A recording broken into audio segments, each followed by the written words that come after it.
وزير الشؤون القانونية والدستورية السابق دكتور محمد، أهلا وسهلا بك. اهلا وسهلا استاذ معتز، تحياتي ليك وللمشاهدين. دكتور محسوب، امبارح سألت سؤال متواضع بعيده على حضرتك وقلت للناس: إذا لم يكن تعريف الخيانة هو التفريط في الأرض فما هو تعريفها إذن؟ حقيقة إذا حبينا نكلم ولادنا الصغار عن معنى الخيانة، معنى خيانة الوطن، هل خيانة الوطن أي تعبير آخر غير التفريط في الأرض يا دكتور محسوب؟ تفريط في المياه. هي زي الأرض، ما هو المياه هي الأرض، المياه هو الأرض. صحيح، يعني احنا بنرتقي من مستوى من التفريط والخيانة إلى مستوى يعني أشد قسوة. وأنا أعتقد احنا في ال30 شهر الأخيرة جمع أداء الدولة المصرية كل معاني الخيانة ومعاني الانقلاب على مصالح الشعب، وكل ما رأته شعوب الأرض من حكام يعني خلينا نقول خونة لا يوالون شعوبهم. الشعب المصري شافه في خلال ال30 شهر الماضية. طيب دكتور محسوب، الآن زي ما حضرتك تفضلت بتتكلم عن المياه. إذا مياه، وثيقة أو ورقة لم تكن تحلم بها أثيوبيا، وجزيرتين للسعودية، الغاز وترسيم الحدود للبحر الأبيض المتوسط، 3 حاجات. كيف تفسر حضرتك أنه يقف اليوم، حقيقة واللي قلت عليه في المقدمة أنه يوم تاريخي، يقف البعض الآن ليدافع عن مثل هذه التصرفات بكل بجاحة؟ حقيقة سامحني في هذا اللفظ. إيه المبرر عند هؤلاء، يعني بعد أن خلصت كل المبررات يا دكتور محسوب؟ شوف، أولا الدول التي تعاملت مع نظام السيسي وهي تعلم أن الوضع في الدولة المصرية بالحد الأدنى يوجد نظام لا يوجد عليه إجماع شعبي، وأزمة سياسية تصل إلى تشكيك في معنى شرعية النظام القائم. أي نظام يتعامل مع هذا النظام ليقتنص ميزة لحسابه ولدولته على حساب الشعب المصري وحقوق الدولة المصرية هو نظام شريك مع هذا النظام. احنا بنقدر كل جيران الدولة المصرية، أشقائنا في أثيوبيا، أصدقائنا في اليونان وفي قبرص، أشقائنا في العربية السعودية. بنقدر الجميع وبنقول خصوصا في الأمة العربية احنا بنقدم أرواحنا، والشعب المصري قدم أرواحه لأجل الدفاع عن حقوق الأمة العربية ولأجل الأمن القومي المصري. ولم يكن يتوقع أبدا أنه في هذه اللحظة التي يعاني فيها القهر ويعاني فيها القتل ويعاني فيها التسلط من سلطة ظالمة المجتمع الدولي كله يعرف أنها غير شرعية، أنه يتقدم نظام. هذا النظام كنا نقدره وكنا ننتظر منه خيرا، يتقدم اليوم ليقتنص مالا مغصوبا من الشعب المصري لا يقبله الله ولا يقبله رسوله ولن يقبله الشعب المصري. أما الدفاع عن مثل هذه التصرفات وهي لا يدافع عنها، هو أمر منطقي أن يدافع عنها من نظام السيسي أو من أبواقه أو من كتابه أو مستكتبيه. لكني أنا في الحقيقة في حالة ذهول من كتابات البعض، والبعض القليل جدا، ربما الاستثناء الوحيد تقريبا من الصف الوطني الدكتور عمرو حمزاوي، وأنا أطالبه وهو شخص علمي ومدقق أن يعيد النظر في المقالة التي كتبها، خصوصا أنه لم يستند إلا إلى مقالة قديمة لكاتب في جامعة بوسطن. هذه المقالة كانت كتبت سنة 79 أو سنة 80 ونشرت بعد ذلك سنة 82. كتبت بغرض دعم المفاوض الإسرائيلي في مواجهة ما كان يقدمه الحجج القانونية التي كان يقدمها المفاوض المصري في اتفاقيات كامب ديفيد ثم اتفاقيات السلام. وبالتالي هذه مقالة لا تتعلق، هي اسمها الوضع القانوني لخليج العقبة، لكنها هي الوضع القانوني لخليج العقبة من وجهة النظر الإسرائيلية، ورد عليها المفاوض المصري. ورغم المؤاخذات الشديدة اللي بنأخذها على هذه المفاوضات وعلى نتائجها وعلى اتفاقيات السلام إجمالا، فإنه هذه المفاوضات انتهت إلى إنه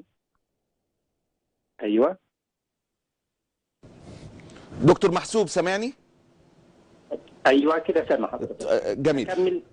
اتفضل يا فندم لو بتكمل. انه المفاوض المصري في النهايه انتهى رغم اعتراضنا على هذه الاتفاقيات الى انه اذا كانت المياه خليج العقبه هي مياه دوليه، للاسف لانه العرب حاولوا اثبات انهم باعتبارهم 3 دول المطله او ال4 دول بما فيهم فلسطين المطله على الخليج ورثوا الوضع القانوني للدوله العثمانيه ومن ثم هذه مياه داخليه، لكن الامم المتحده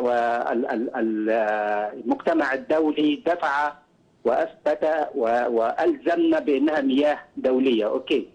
لكن بقي ممر او مضيق الطيران اللي هو المسموح فيه به او الذي يمكن المرور منه للسفن، بقي مياها داخليه للدوله المصريه. باتفاق كافه الاطراف اللي كانوا اطراف هذه الاتفاقيه تمسكت الدوله المصريه بذلك، المجتمع الدولي اقر دوت، ومن ثم حتى بعد كده وضعت في المنطقه جيم وهي احدى المناطق اللي انتهت اليها التقسيمات وفقا للملاحق الامنيه لاتفاقيات ما يسمى اتفاقيات السلام سنه 78 واخذت نفس الوضع اللي بتاخذه على سبيل المثال مدينه رفح، انها جزء من الدوله المصريه ولم تقدم اي دوله في المنطقه اي تحفظات متعلقه بتيران ولا تناصير. وكانت هذه هي اللحظه الواجب اذا كان حد عنده تحفظ ان يظهره. لكن الاهم من دوت انه انا امن الدوله المصريه وامن الشقيقه السعوديه والامن الوطني العربي في هذه المنطقه يتعلق ويستلزم ان تكون تيران تحت السياده المصريه، علشان تبقى المياه اللي ما بين سيناء وتيران هي مياه داخليه، فيكون حق قانوني على الاقل للدوله المصريه عندما تستعيد قدرتها وتستعيد قوتها وتستعيد ارادتها ان يبقى لها حق ان تراقب المرور في هذا المضيق. لكن اذا النهارده بقت اصبحت تيران سعوديه وسيناء مصريه، فمعنى كده ان المياه الكيلو ونص اللي ما بين اليابستين اصبحت مياه دوليه. اسرائيل اصبحت شريكه في هذه المياه. كل من يمر في عبر هذه المياه اصبح شريكا، ومن ثم ذهب في الهواء وتبخر حق الدوله المصريه وحق العرب كلهم في ان يراقبوا المرور عبر هذا المضيق، واشتراط ان يكون المرور بريئا وان لا يضر بالامن القومي المصري او العربي او السعودي. وبالتالي انا لا ادري ماذا استفادت السعوديه الشقيقه في انه 80 كيلو ولا 30 كيلو اضافيه اضيفوا الى 2 مليون كيلو متر مربع من المساحه السعوديه، ربنا يبارك لهم. لم تستفد شيء، لكنها اضيرت على المستوى الامني، واضير الوطن العربي على مستوى الامن القومي العربي، واضير الامن القومي المصري على مستوى انه هذه المنطقه الخطيره القريبه جدا من قلب الدوله المصريه، يعني قريبه لا تبعد عن القاهره اكثر من 120 كيلو، اصبحت مياها دوليا يمكن لاي حد كل من هب ودب ان يمر فيها. على عكس ما حضرتك بتقول يا دكتور محسوب، السعوديه استفادت ايه؟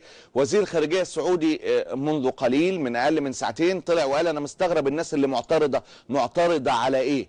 حاجه بتاعتنا والحكومات مش معترضه، هكذا جاءت كلماته وممكن تكون حضرتك اطلعت عليها، ترد عليها وتقول ايه؟ صحيح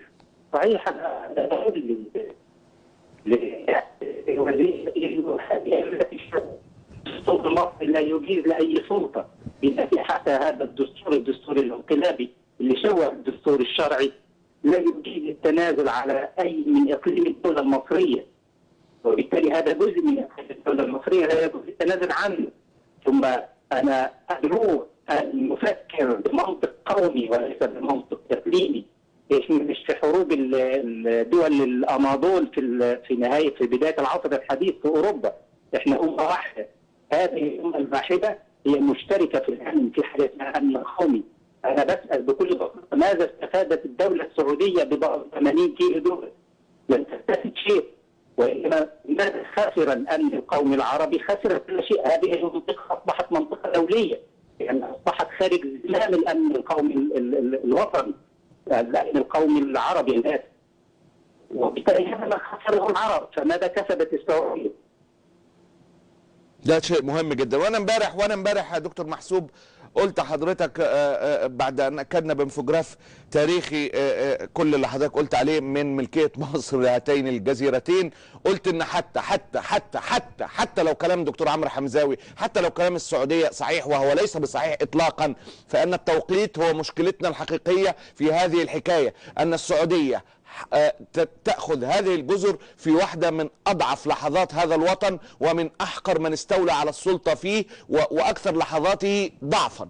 دي مشكلة حقيقية، التوقيت مشكلة حقيقية بغض النظر عن كل الأسانيد القانونية. دكتور محسوب يا سيدي لا يمكن التفريط في إيران في هذا الظرف بشتى عشان، وإنما علشان وجود الدولة الإسرائيلية في المنطقة في قلب العالم العربي بتمثل خطر داهم على الجميع، وبالتالي هذه سر منطقة التنازع الآن ما بين دول الجوار مع دولة إسرائيل. هذا اتصال مع دكتور محسوب وزير الشؤون القانونية والدستورية الأسبق. بشكر حضرتك يا دكتور